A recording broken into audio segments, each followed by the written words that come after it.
इतनी आसानी से जो वसुंधरा राजे हैं वो इसको लेकर चुप बैठेंगी, क्योंकि भले ही उन्होंने अभी मौन धारण कर लिया हो, अभी कुछ बात नहीं कर रही हूँ, लेकिन ये खामोशी आखिर कब तक रहेगी। कभी ना कभी तो उनके सब्र का जो बांध है वो ज़रूर टूट सकते हैं कि राजस्थान में अभी भले ही सब कुछ शांत दिख रहा हो, लेकिन ये अशांति का सबसे बड़ा प्रतीक है, क्योंकि अचानक से अगर कुछ शांत हो जाए इसका मतलब ये खामोशी कोई बहुत बड़े तूफान का रूप ले सकती है। और ऐसे में क्या ये तूफान बीजेपी, यही देखा जा रहा है कि वसुंधरा राजे और शिवराज सिंह चौहान जो है वो लोकसभा चुनाव में एक बड़ा रोल अदा करेंगे। बीजेपी पार्टी पहले बार में जीते हुए जो है विधायक को मुख्यमंत्री बना रही है, तो ये एक तरीके से एक बड़ा दाव भी हो सकता है और एक जो है बड़ा जोखिम भरा कदम भी हो सकता है। अब इसका उनको फायदा मिलेगा या नुकसान होगा।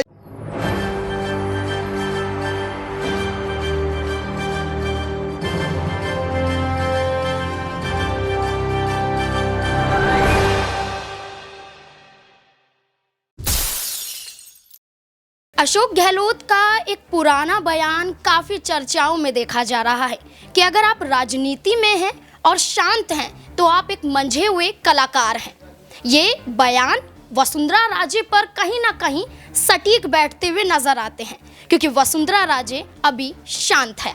नमस्कार, मैं नाज़मीन खान, आप देख रहे हैं SPN 9 न्यूज़। आपका स्वागत है मेरे खास प्रोग्राम बात सच की में।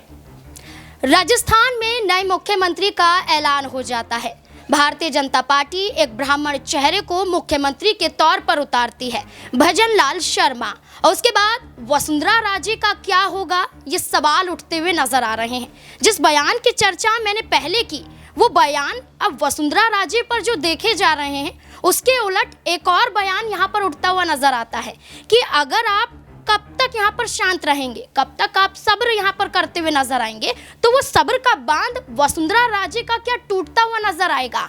क्या वसुंधरा राजे भारतीय जनता पार्टी के खिलाफ बगावत पर उतर सकती है, या फिर वसुंधरा राजे ये तमाम चीजों को सहते हुए भारतीय जनता पार्टी में रहती हुई नजर आएगी। तमाम सवाल यहाँ पर बनते हुए नजर आते हैं कि वसुंधरा राजे का अब अगला कदम क्या होने वाला है। सिर्फ वसुंधरा राजे का ही नहीं, उनके तमाम विधायकों का जो लगातार वसुंधरा राजे का समर्थन करते हुए नजर आ रहे थे, जो ये कह रहे थे कि वसुंधरा राजे को ही मुख्यमंत्री होना चाहिए, लेकिन भारतीय जनता पार्टी यहाँ पर वसुंधरा राजे को मुख्यमंत्री नहीं बनाती है। तो अब भारतीय जनता पार्टी वसुंधरा राजे को कोई और बड़ी जिम्मेदारी सौंपती हुई नजर आएगी या फिर पूरी तरह से दरकिनार करती हुई नजर आएगी, ये सवाल बन रहा है। तमाम लोग न्यूज़ रूम में मौजूद हैं। सबसे पहले अमन सर मेरे साथ मौजूद हैं। सर, आपका बहुत बहुत स्वागत है। सर, जैसे कि देखा जाए कि अब नए सीएम का ऐलान हो गया है, 15 दिसंबर को शपथ लेते हुए नजर आएंगे भजन लाल शर्मा, लेकिन अब वसुंधरा राजे जिन्हें मुख्यमंत्री का पद नहीं दिया गया है, भारतीय जनता पार्टी कोई बड़ी जिम्मेदारी सौंपती हुई अभी भी नजर आएगी, क्या लगता है आपको? देखिए बिल्कुल, और जब से ये पूरे का पूरा बिल्कुल नाज़मीन, जिस तरह से आपने कहा, और राजस्थान की जब से परिणाम निकल के सामने आए हैं तो उसके बाद से लगातार राजस्थान में एक अलग तरह की आबो हवा नज़र आ रही है। जिस तरह से राज्य का एक अलग गुट नज़र आता है, तो वहीं केंद्र के जो तमाम आला कमान है बीजेपी का, वो एक अलग रुख में नज़र आता है। तो ये एक दूसरे के ऊपर जिस तरह से तनातनी का माहौल था और लगातार 10-12 दिन लगे कि कोई मुख्यमंत्री का नाम निकल कर सामने आए, और जब नाम सामने आया भी तो ऐसा नाम सामने आया जिसके बारे में कोई सोच भी नहीं सकता था कि चलिए अगर किसी और को मुख्यमंत्री बनाना भी था तो उसका कुछ पैरामीटर तो होता, कुछ उन्होंने काम तो किया होता। लेकिन सबसे महत्वपूर्ण बात यही देखने को मिली कि हो सकता है राज्य को एक तरीके से साइड लाइन करने के लिए उन्होंने इस तरह का फैसला किया हो कि भजन लाल शर्मा जो पहली बार जिस तरह से विधायक बने हैं, चलिए इनको मुख्यमंत्री बना देते हैं और राज्य का जो कह सकते हैं विरोध है वो इसके सारे ख़त्म हो जाएगा। लेकिन मुझे लगता नहीं कि इतनी आसानी से जो वसुंधरा राजे हैं वो इसको लेकर चुप बैठेंगी, क्योंकि भले ही उन्होंने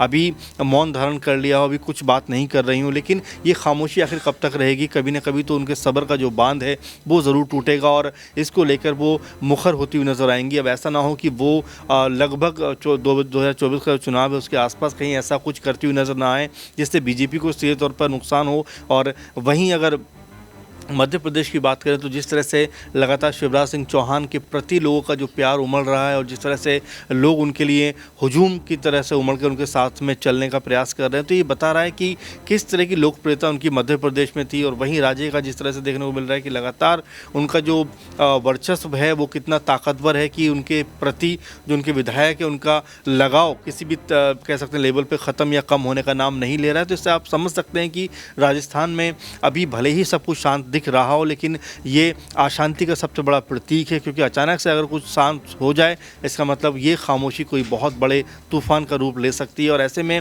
क्या ये तूफान बीजेपी को ले उड़ेगा राजस्थान में, क्या आपस में जो कह सकते हैं कि बड़ी खाई हो जाएगी और एक तरीके से भाजपा जो है राजस्थान में दो गुटों में बंट जाएगी। ऐसे तमाम तरह के कयास लगाए जा रहे हैं। लेकिन फिलहाल अगर बात करें तो अभी पूरी की पूरी जो भाजपा है वो 2024 को लेकर कॉन्सेंट्रेट करती हुई नजर आ रही है। अब उसमें किस तरह से राज्य की भूमिका रहने वाली है, किस तरह से राज्य आगे बढ़ती हुई नजर आने वाली है और क्या राज्य लोकसभा चुनाव भी लड़ेंगी, क्योंकि बहुत सारे लोग ये भी कह रहे हैं कि हो सकता है कि उनको लोकसभा चुनाव लड़ाकर केंद्र में कोई अहम जिम्मेदारी दी जाए। कुछ लोग राज्यपाल की बात भी कर रहे हैं। तो मतलब अभी कोई स्थिति स्पष्ट नहीं है उनके लिए। लेकिन हाँ, ये ज़रूर कहा जाएगा कि अगर ऐसा नहीं हुआ, उनके लिए कोई स्थिति स्पष्ट नहीं हुई, तो वाकई बीजेपी के लिए एक बहुत नुकसान की बात हो सकती है। बीजेपी के अंदर टूट फूट भी हो सकती है। बीजेपी आपसी जो खेमेबाजी है उसमें एक भयंकर लेवल पर देखने को मिल सकता है कि एक गुट राज्य का नज़र आ सकता है तो एक गुट जो है बीजेपी के तमाम जो और नेता उनका नज़र आ सकता है। तो ऐसे में अभी भी स्थिति स्पष्ट नहीं है। लेकिन हाँ, ये ज़रूर कहा जाएगा कि जो राज्य का कद है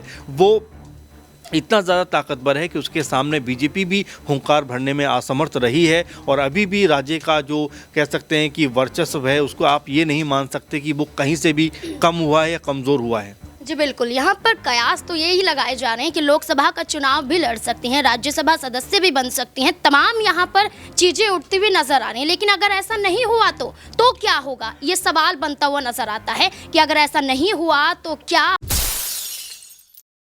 अपने विधायकों के साथ मिलकर भारतीय जनता पार्टी के खिलाफ वसुंधरा राजे उतर सकती हैं, क्योंकि अभी भी समय है भारतीय जनता पार्टी का खेल बिगाड़ने के लिए। मेरे साथ सिराज भी मौजूद है। सिराज, जैसे कि देखा जाए कि महाराष्ट्र और मध्य प्रदेश की बात करें तो अपने विधायकों के साथ जैसे पार्टी छोड़कर दूसरी पार्टियों में शामिल हो जाते हैं नेता, तो क्या वसुंधरा राजे, जिनको यहाँ पर विधायकों का बहुमत है, यहाँ पर समर्थन ज्यादा है, तो क्या कदम उठा सकती हैं बीजेपी के खिलाफ जाकर कांग्रेस पार्टी में जाने का, या फिर बीजेपी के खिलाफ उतरकर अपनी ही पार्टी को कुछ यहाँ पर खिलाफ उतरने का? जी देखिए, राजनीतिक में कुछ भी जो है स्पष्ट रूप से नहीं कह सकते, लेकिन जिस तरीके से आपने बात की कि वसुंधरा राजे क्या बीजेपी से बगावत करेगी, मुझे लगता है ये बिल्कुल भी एक बहुत ही रेयर चांस है, क्योंकि वसुंधरा राजे को बीजेपी ने एक लोकसभा चुनाव के लिए अभी तक जिस तरीके से बयानात आ रहे हैं उस हिसाब से यही देखा जा रहा है कि वसुंधरा राजे और शिवराज सिंह चौहान जो है वो लोकसभा चुनाव में एक बड़ा रोल अदा करेंगे बीजेपी की जीत में, क्योंकि वसुंधरा राजे एक बड़ी नेता है और कहीं ना कहीं राजस्थान में उनकी अहम भूमिका है। ऐसे में राज्य की 25 लोकसभा जो सीटें हैं वहां पर वसुंधरा राजे का बहुत बड़ा रोल हो सकता है। इसलिए बीजेपी ने जो है उन्होंने मुख्यमंत्री के तौर पर ना चुनकर वसुंधरा राजे को एक लोकसभा चुनाव के लिए तैयारियों में लगा दिया। और बात करें शिवराज सिंह चौहान की, तो उन्हें जो है अभी तरह के कयास लगाए जा रहे हैं कि उन्हें कैबिनेट में कृषि मंत्रालय को लेकर भी बयानात आ रहे हैं।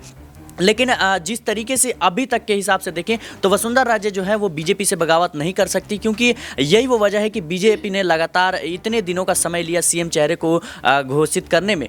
तो मुझे लगता है इसके बहुत ही कम चांस है और वसुंधरा राजे लोकसभा चुनाव में जो है वो कुछ कमाल करती हुई दिखेंगी। जी बिल्कुल, यहाँ पर ये तो कहना है कि भारतीय जनता पार्टी के खिलाफ वसुंधरा राजे यहाँ पर जाती हुई नजर नहीं आएंगी, लेकिन उन विधायकों का क्या जो मीटिंग में ना पहुंचकर वसुंधरा राजे के घर पर पहुंचते हुए नजर आ रहे थे। इसी बीच जब विधायक दल की बैठक हुई थी तो राजनाथ को ये कहना पड़ा था कि वसुंधरा राजे के विधायकों को तालियां बजानी पड़ेंगी। अगर वसुंधरा राजे किसी चिट्ठी में जिसका भी नाम यहाँ पर अनाउंस करती हुई नजर आती हैं, तो क्या विधायकों की बात करें जो वसुंधरा राजे के समर्थन में उतर रहे हैं, उनके खिलाफ भारतीय जनता पार्टी जा सकती है। भजन लाल शर्मा जा सकते हैं। अबरार मेरे साथ मौजूद है। जैसे कि देखा जाए अबरार कि यहाँ पर शपथ होगा जब भजन लाल शर्मा का, मंत्रिमंडल का विस्तार होगा, जैसे सीएम चेहरे को लेकर नया चेहरा उतारा गया है, तो क्या ऐसे ही भारतीय जनता पार्टी की बात करें तो मंत्रिमंडल के विस्तार के लिए नए चेहरे को लेकर आएगी। वसुंधरा राजे के इन तमाम विधायकों को कहीं ना कहीं दरकिनार किया जा सकता है। देखिए, मंत्रिमंडल विस्तार में जो है इस पूरे खेल की भरपाई की जाएगी और जो नए चेहरे को मुख्यमंत्री बनाया गया है उसके पीछे भी बड़ा खेल है। भारतीय जनता पार्टी जानबूझकर के ऐसे उन तमाम नेताओं को अब कहीं ना कहीं दरकिनार कर रही है जो आने वाले चुनाव में किसी भी जो है बड़े पद को लेकर के, गृह मंत्रालय हो या खुद पीएम का पद हो, इसके लिए अपनी दावेदारी को पेश करे। मुझे लगता है कि शिवराज सिंह चौहान जितने लंबे समय तक मध्य प्रदेश के मुख्यमंत्री रहे, उनकी जो है लगातार बढ़ती वो सियासी क़यादत जो है वो भाजपा को परेशानी में डाल सकती थी। खुद इस समय ये माना जा रहा है कि अब भारतीय जनता पार्टी में अगर कोई राज्य के स्तर पर कोई बड़ा चेहरा जो केंद्र की सियासत में चुनौती पैदा कर सकता है तो वो चेहरा योगी आदित्यनाथ का मात्र रह गया है। बाकी तमाम चेहरों को साइडलाइन कर दिया गया है। शिवराज सिंह चौहान जो है 16 साल तक मुख्यमंत्री रहे, रमन सिंह 3 बार मुख्यमंत्री रहे, वसुंधरा राजे 2 बार की मुख्यमंत्री रही। तमाम चेहरों को साइडलाइन कर दिया गया है और उसको एक नया आप कह सकते हैं कि शेप देने की कोशिश की गई है कि बीजेपी नए चेहरों को मौका दे रही है और उसमें भी जातिगत कार्ड जो है वो भर भर के खेला गया है, जो आरोप खुद भारतीय जनता पार्टी विपक्षी पार्टियों पर लगाती रही है। जहां तक सवाल मंत्रिमंडल विस्तार में वसुंधरा राजे के विधायकों को दरकिनार करने का, मुझे लगता है कि कहीं ना कहीं वसुंधरा राजे को खुश करने के लिए, उनके विधायकों को मनाए रखने के लिए हो सकता है कि उन चेहरों को ज़्यादा से ज़्यादा जिम्मेदारी दी जाए, उन चेहरों को ज़्यादा से ज़्यादा मंत्रिमंडल में शामिल किया जाए। और साथ ही दूसरी तरफ और जो बड़े नेता हैं, जो प्रदेश अध्यक्ष सीपी जोशी हैं भारतीय जनता पार्टी के, उनको भी कोई बड़ी जिम्मेदारी मिल सकती है। गजेंद्र सिंह शेखावत, ये तमाम चेहरा, आप सोचिए कि कोई भी पार्टी पहले बार में जीते हुए जो है विधायक को मुख्यमंत्री बना रही है, तो ये एक तरीके से एक बड़ा दाव भी हो सकता है और एक जो है बड़ा जोखिम भरा कदम भी हो सकता है। अब इसका उनको फ़ायदा मिलेगा या नुकसान होगा, ये तो आने वाले चुनाव के नतीजे ही बताएंगे। लेकिन फिलहाल भारतीय जनता पार्टी के शीर्ष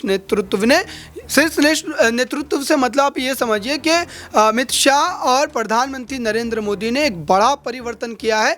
अब इस परिवर्तन को जनता कितना पसंद करती है और पार्टी के भीतर जो तमाम लोग इस सरकार को बनाने के लिए अपना योगदान दे रहे थे, वो अब अगले चुनाव में कितना ज़्यादा एक मत होकर के भाजपा के लिए लड़ाई लड़ते देखे जाते हैं। जी बिल्कुल, बहुत बहुत शुक्रिया। जैसे कि देखा जाए कि यहाँ पर अब शपथ ग्रहण बाकी है, क्योंकि मध्य प्रदेश और छत्तीसगढ़ में तो हो जाता है, राजस्थान में 15 दिसंबर की बात की जा रही है। उसके बाद क्या वसुंधरा राजे को लेकर जो चर्चाएं चल रही हैं, क्या जो वसुंधरा राजे अभी शांत नजर आ रही हैं, क्या ज्वालामुखी की तरह फटती हुई नजर आएंगी, या फिर भारतीय जनता पार्टी उन्हें जो पद देती हुई नजर आएगी उसे चुपचाप यहाँ पर लेती हुई दिखाई देंगी? आपको क्या लगता है वसुंधरा राजे का अब अगला कदम क्या हो सकता है, उनके विधायकों का अगला कदम क्या हो सकता है? क्या कुछ लगता है आपको राजस्थान में नए मुख्यमंत्री भजनलाल शर्मा को लेकर? कमेंट बॉक्स में जरूर बताएं। देखते रहें SPN9 न्यूज़। धन्यवाद।